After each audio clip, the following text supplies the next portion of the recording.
Kepolisian Republik Indonesia kembali diterpa skandal besar, sebuah peristiwa yang mengguncang kepercayaan masyarakat terhadap institusi penegak hukum tertinggi di negeri ini. Kasus-kasus seperti ini bukan hanya menjadi sorotan media nasional, tapi juga menimbulkan keresahan di tengah masyarakat yang berharap pada integritas aparat penegak hukum. Kali ini, sorotan tajam tertuju pada AKP Didik Putra Kuncoro, mantan Kapolres Bima Kota NTB. Sosok yang sebelumnya dikenal sebagai pemimpin tegas dan berdedikasi, kini harus menghadapi kenyataan pahit akibat ulahnya sendiri.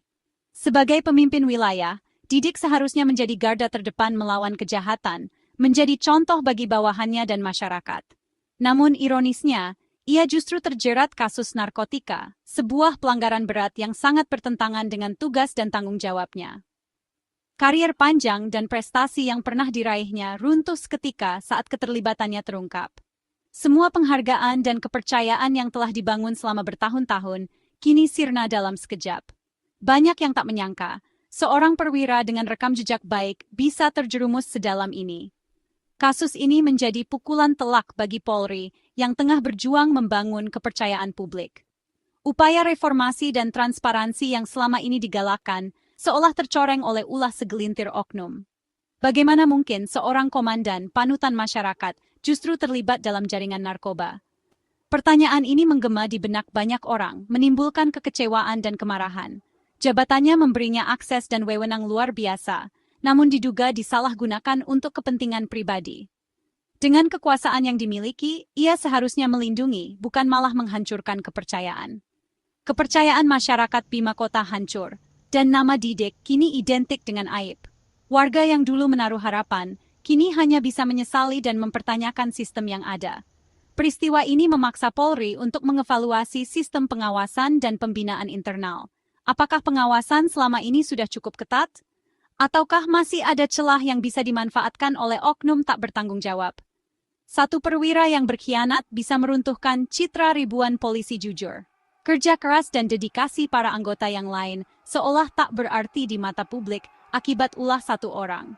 Kasus ini menjadi pengingat bahwa ancaman terhadap institusi bisa datang dari dalam, dan pentingnya membangun sistem yang mampu mencegah serta menindak tegas setiap pelanggaran, demi menjaga marwah dan kepercayaan masyarakat terhadap Polri. Kasus yang mengguncang institusi Polri ini bermula dari penangkapan AKP Malaungi, seorang perwira yang sebelumnya menjabat sebagai Kasat Res Narkoba Polres Bima Kota. Penangkapan ini menjadi titik awal terbongkarnya jaringan penyalahgunaan narkotika yang melibatkan oknum aparat penegak hukum sendiri. Dalam proses pemeriksaan intensif terhadap AKP Malaungi, penyidik menemukan sejumlah fakta mengejutkan. Nama AKBP Didik, yang saat itu menjabat sebagai Kapolres Bima Kota, muncul sebagai atasan yang diduga kuat terlibat dalam kasus ini. Dugaan keterlibatan Didik semakin menguat setelah beberapa saksi memberikan keterangan yang memberatkan. Tim gabungan dari Bareskrim Polri dan Polda NTB pun segera membentuk satuan tugas khusus untuk mendalami kasus ini secara menyeluruh. Tim penyidik bergerak cepat dan diam-diam mengumpulkan bukti-bukti penting tanpa menimbulkan kecurigaan. Mereka melakukan pengawasan ketat terhadap aktivitas Didik, serta menelusuri aliran komunikasi dan transaksi yang mencurigakan. Fokus penyelidikan akhirnya mengarah ke rumah pribadi Didik di Tangerang.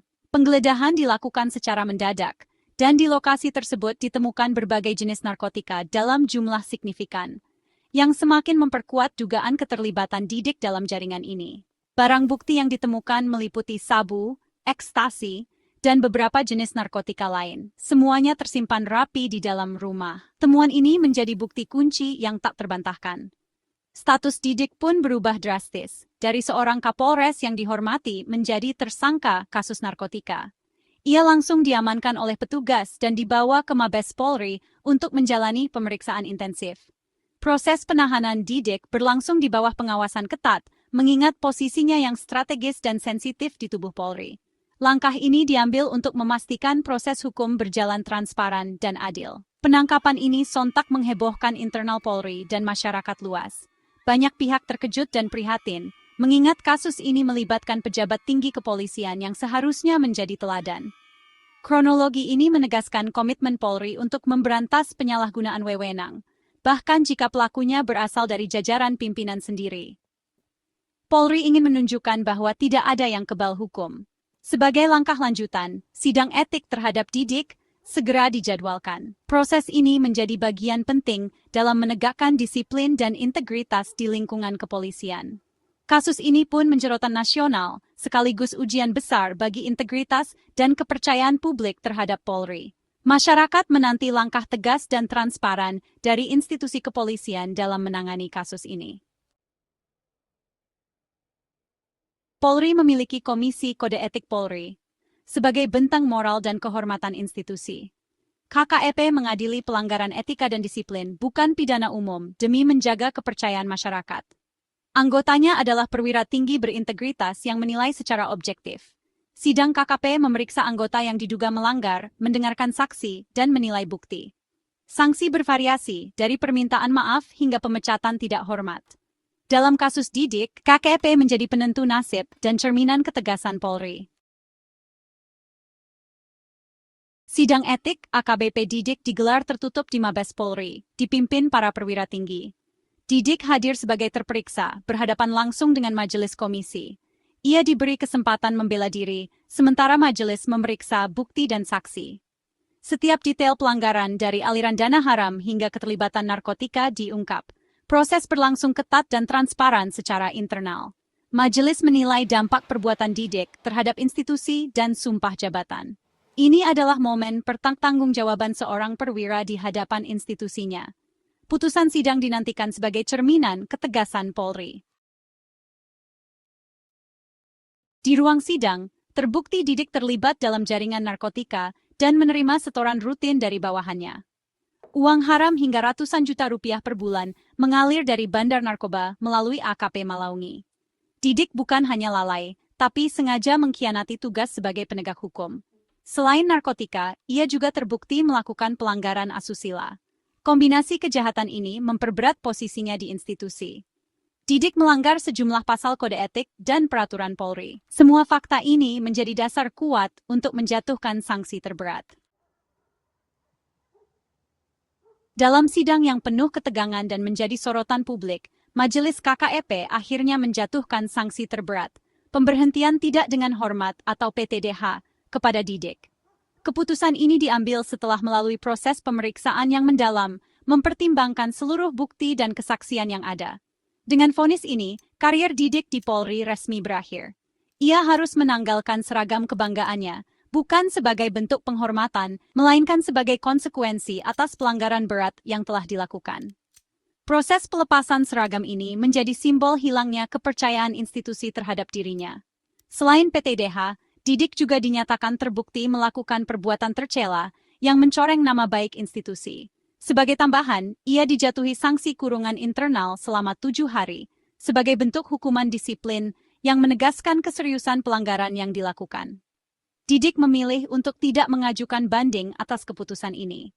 Dengan demikian, putusan yang dijatuhkan oleh majelis sidang menjadi final dan mengikat, tanpa ada upaya hukum lanjutan dari pihak terhukum. Proses administrasi pemberhentiannya pun segera dipercepat. Langkah ini diambil untuk memastikan bahwa keputusan tegas dari Polri dapat segera diimplementasikan, sekaligus menjadi peringatan bagi anggota lain agar tidak melakukan pelanggaran serupa. Keputusan tegas ini mendapat sambutan positif dari masyarakat luas. Banyak pihak menilai, langkah Polri ini merupakan bukti nyata bahwa penegakan hukum dilakukan tanpa pandang bulu, bahkan terhadap anggotanya sendiri. Vonis PTDH yang dijatuhkan kepada Didik mengirimkan pesan yang sangat jelas. Tidak ada toleransi bagi anggota Polri yang terlibat dalam tindak kejahatan atau pelanggaran berat. Ini adalah bentuk komitmen institusi dalam menjaga integritas dan kepercayaan publik. Hukuman ini tidak hanya ditujukan kepada individu pelaku, tetapi juga sebagai upaya menyelamatkan nama baik dan kehormatan institusi Polri secara keseluruhan. Dengan demikian, diharapkan seluruh anggota semakin disiplin dan bertanggung jawab. Melalui langkah tegas ini, Polri menunjukkan komitmen nyata dalam menjaga kepercayaan masyarakat, serta membuktikan bahwa institusi siap berbenah demi masa depan yang lebih baik dan profesional. Putusan KKEP didasarkan pada bukti kuat yang dikumpulkan penyidik. Penggeledahan di rumah Didik menemukan berbagai jenis narkotika dalam jumlah besar. Barang bukti meliputi sabu, ekstasi, psikotropika, dan ketamin, menunjukkan keterlibatan serius. Narkoba juga ditemukan di rumah asisten rumah tangga dan koper Didik. Aliran dana ratusan juta rupiah per bulan terungkap lewat keterangan AKP Malaungi.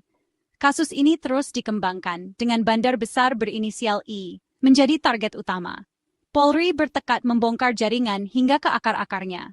Status Didik sebagai tersangka di dua institusi menegaskan perannya sebagai pelaku utama. Kasus Didik menjadi momentum Polri menegaskan sikap tanpa kompromi terhadap pelanggaran narkotika.